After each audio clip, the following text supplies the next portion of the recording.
Me më shumë se 1000 bizneset kujdesit ndaj vetes, Shqipëria po kthehet në trendin më të madh në Europë. Por problemi kryesor është që shumë prej punonjësve që duhet jenë të certifikuar për të kryer këto shërbime që ndikojnë drejt për drejt mbi shëndetin e njerëzve, nuk kanë certifikime, nuk kam shkollim. Jam në Akademinë Frontera që është e para akademi për certifikimin e punonjësve të kujdesit për veten.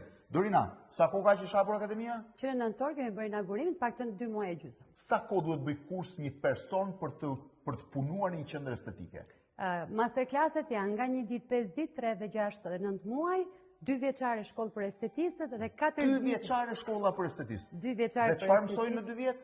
Kozmetologji, anatomi, dermatologji, menaxhimin e brendshëm, pra një informacion të përgjithshëm mjekësor. Mjekësor edhe në menaxhim. Po për mjek për stomatologët dhe mjekët specializim mjekësi estetike. Specializim 4 vite. 4 vite.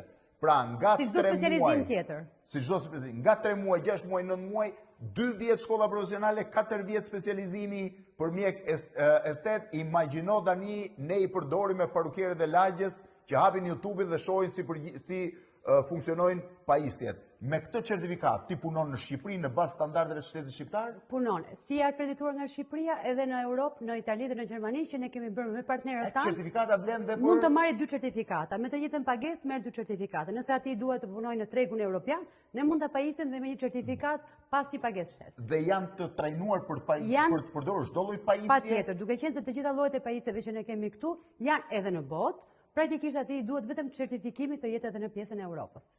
A e kuptoni tani, mos e lini veten tuaj në dorë të çdo njeriu, kërkojini të jenë certifikuar. Edhe një herë thash, jam nga Akademia Frontera që është e para dhe e vetmja e këtyre përmasave në Shqipëri. Faleminderit. Faleminderit që erdhët.